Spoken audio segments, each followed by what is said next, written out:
وما خلقت الجن والإنس إلا ليعبدون. Abu Ishaq rahimahullah rapporte, il a dit An-Nakha'i accomplit le pèlerinage 80 fois. 80 fois entre le pèlerinage et la Umrah.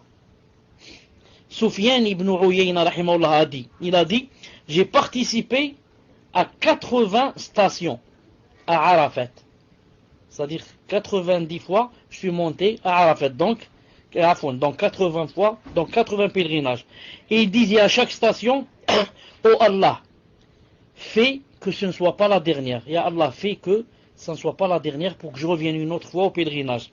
Et l'année où il est mort, il ne dit rien. Il ne dit rien de cela, mais il a dit, j'ai été gêné devant Allah. J'ai été gêné devant Allah subhanahu wa ta'ala. Donc il ne faut pas s'étonner si les salafs radiallahu ta'ala anhum allaient ainsi au pèlerinage plusieurs fois, car, comme vous savez, d'abord le prophète a dit que il faut se hâter pour faire le pèlerinage, comme ça il a dit, il faut se hâter pour le pèlerinage, il a dit, on ne sait jamais, l'empêchement peut arriver, l'empêchement peut arriver, d'ici demain on ne sait pas ce qui va arriver, une maladie par exemple, qui va contraindre la personne à ne plus pouvoir marcher par exemple, à être alité tout le temps, une maladie par exemple, ou bien il avait de l'argent, maintenant il n'a plus d'argent, il va, comment dire, s'appauvrir, et comme ça, c'est pour ça qu'il a dit il faut se hâter pour faire le pèlerinage, il a dit, on ne sait jamais ce qui peut arriver. Peut-être certains vont dire, on connaît des gens qui vont comme ça 10 fois, 15 fois au Hajj et Umrah. Ça existe partout. Moi je connais des amis qui jamais de leur vie n'ont raté le Hajj chaque année. Et la Umrah aussi pendant le Ramadan. Allah ibarak. Certains vont dire pourquoi il fait tant de Hajj et tant d'Umrah alors que il y a des gens par exemple qui n'ont pas pour se marier. Pourquoi? Ils ne donnent pas en aumône pour que les gens se marient au lieu d'aller comme ça faire le Hajj, alors que le Hajj une fois ça suffit, la Umrah une fois ça suffit. On répond.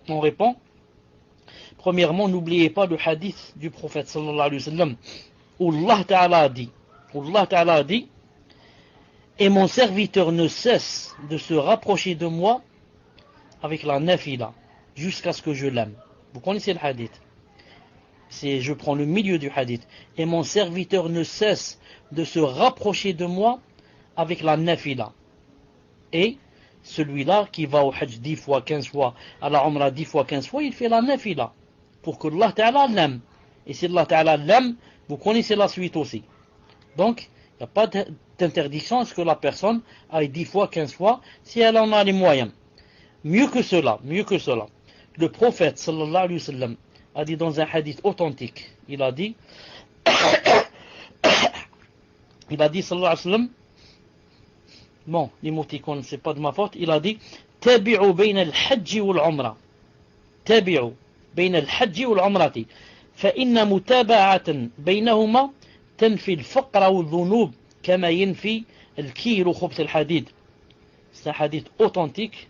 قال الشيخ الألباني رحمه الله في صحيح الجامع, il faut voir صحيح الجامع numéro 2889.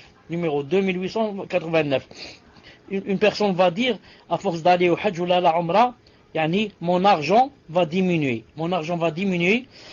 et je vais devenir pauvre. Je vais devenir pauvre, donc il vaut mieux que j'aille seulement une fois. On leur dit, écoutez ce qu'a dit le prophète sallallahu alayhi wa sallam, tabi'u bayna al-hajj wal umrati. Joignez entre le Hajj et l'Umrah. Fais un Hajj, ensuite Umrah. Ensuite fais un Hajj, ensuite fais Umrah. Il a dit, فَإِنَّ مُتَابَعَةً مَا بَيْنَهُمَا. Il a dit, le fait de joindre entre les deux et de les faire suivre, la Umrah, ensuite Hajj, Umrah, Hajj, Umrah, Hajj, Umrah, le fait de les faire suivre, il a dit, تَنْفِي الْفَقْرِ. Il a dit, ça élimine quoi? Ça élimine la pauvreté. Allahu Akbar.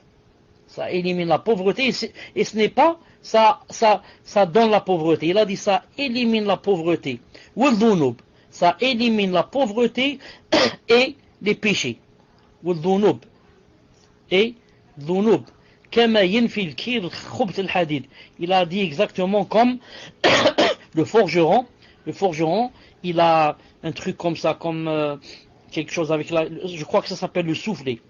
Le forgeron, il fait rentrer la barre de fer dans le feu. Ensuite, il la fait sortir. Il commence à, avec le soufflet comme ça, qu'est-ce que ça va donner?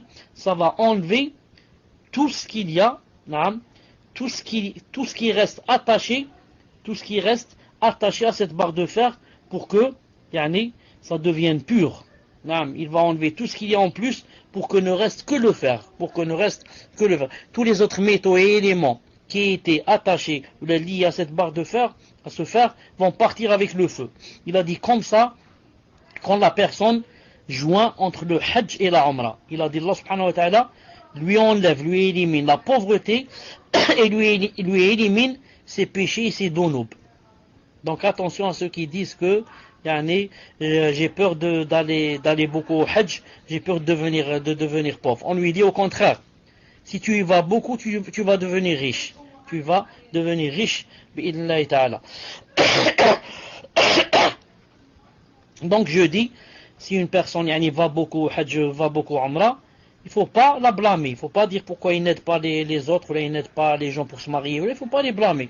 Il veut appliquer ce hadith et le hadith Qudsi que j'ai cité tout à l'heure, où Allah Ta'ala a dit, mon serviteur ne cesse de se rapprocher de moi jusqu'à ce que je l'aime. Il ne cesse de rapprocher en faisant la nafila. Et celui-là, il fait des nafila. Et bien sûr, maintenant, il peut aussi joindre entre les deux. Il peut aider celui-là pour se marier, et en même temps aller au Hajj et au Umrah. Si je suis riche, où est le problème? Quelqu'un qui est riche, et Allah Ta'ala lui a donné beaucoup d'argent, où est le problème? Je peux aider celui-là à se marier, et en même temps je peux aller au Hajj et au Umrah, bi'idhnillahi subhanahu wa ta'ala.